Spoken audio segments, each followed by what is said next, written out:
Shalom, saudaraku yang kekasih. Pada saat ini kita akan mendengarkan renungan singkat kita yang berjudul Menang bukan berarti bebas. Tapi sebelum kita mendengarkan firman Tuhan kita, mari kita sama-sama berdoa. Bapa kami di surga, syukur dan terima kasih atas berkat-Mu bagi kami. Sekarang kami akan mendengarkan firman-Mu. Kiranya apa yang kami dengar bisa tertanam dan tertabur dalam hati kami masing-masing, sehingga kami bisa praktekannya dalam kehidupan kami sehari-hari dan kami bisa menjadi terang-terang dimanapun kami berada. Hamba yang akan menyampaikan firman Tuhan ini, urapi hamba supaya apa yang hamba sampaikan hanya sesuai dan seturut dengan kehendak-Mu. Di dalam nama Tuhan Yesus, Juru Selamat dan Penebus dosa kami. Amin. Baik, judul renungan kita pada saat ini adalah Menang bukan berarti bebas. Apa kemenangan yang kita dapatkan dan kenapa kita tidak bebas dari kemenangan ini? Kita baca dalam Galatia 5 ayat 13. Saudara-saudara, memang kamu telah dipanggil untuk merdeka, tetapi janganlah kamu mempergunakan kemerdekaan itu sebagai kesempatan untuk kehidupan dalam dosa, melainkan layanilah seorang akan yang lain oleh kasih.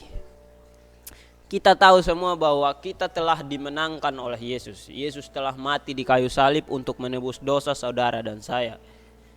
Namun, apakah kita sudah bebas dari dosa? Ya, belum. Karena kita adalah manusia berdosa, kita tiap hari terus berbuat dosa.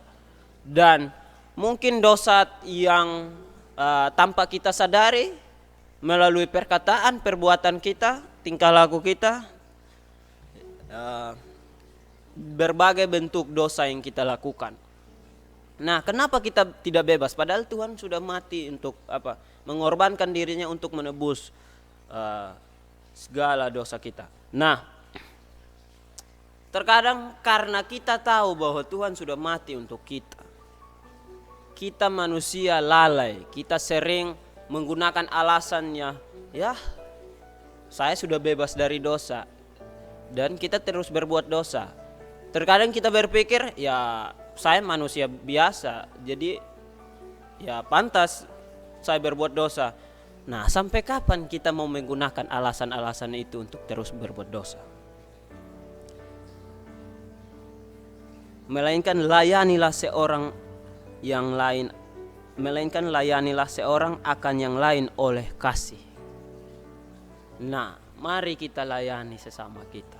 Mari kita layani sesama umat manusia. Di dalam ayat selanjutnya, ayat 14, sebab seluruh hukum Taurat tercakup dalam satu firman ini, yaitu kasihilah sesamamu manusia seperti dirimu sendiri. Ajakan selanjutnya adalah kasihilah sesamamu manusia seperti dirimu sendiri. Apakah kita sudah melakukannya? Atau kita berpikir bahwa kita adalah manusia biasa, manusia berdosa, jadi ya terkadang kita lupa untuk mengasihi sesama kita. Saya pikir tidak. Alasan itu sebenarnya tidak terpikirkan dalam otak kita, supaya kita saling mengasihi. Jangan sampai kita satu gereja, di dalam satu rumah ibadah, dalam satu rumah Tuhan, tapi kita tidak saling mengasihi. Kasihilah sesamamu manusia seperti dirimu sendiri. Bagaimana kita mengasihi diri kita, begitu juga kita mengasihi orang lain. Karena apa? Allah adalah kasih, dan kasih itu adalah Allah. Nah, maka dari itu, kalau kita adalah anak-anak Allah, marilah kita saling mengasihi. Dan firman Tuhan kita pada hari ini adalah, jangan kita merasa bahwa diri kita sudah bebas dari dosa, karena Tuhan telah mati bagi kita, sehingga kita terus berbuat dosa. Janganlah sampai itu terjadi. Marilah kita saling mengasihi sesama kita manusia. Marilah kita terus berbuat baik dalam setiap hari kita untuk sesama, untuk orang lain, dan untuk semua anak-anak Tuhan di dunia ini. Nah, itu saja firman Tuhan kita pada saat ini. Dan semoga firman Tuhan ini bisa menjadi berkat bagi kita, dan kita bisa mempraktekkan firman Tuhan yang telah kita dengarkan ini, sehingga tidak berlalu begitu saja, namun bisa menjadi berkat buat kita dan berkat buat sesama umat manusia. Nah, mari kita berdoa. Terima kasih Tuhan, kami telah mendengarkan firman-Mu. Bagaimana kami tidak merasa bahwa kami sudah bebas, dan kami terus mengasihi sesama kami terus melakukan kebaikan, dan kami sadar bahwa kami adalah manusia yang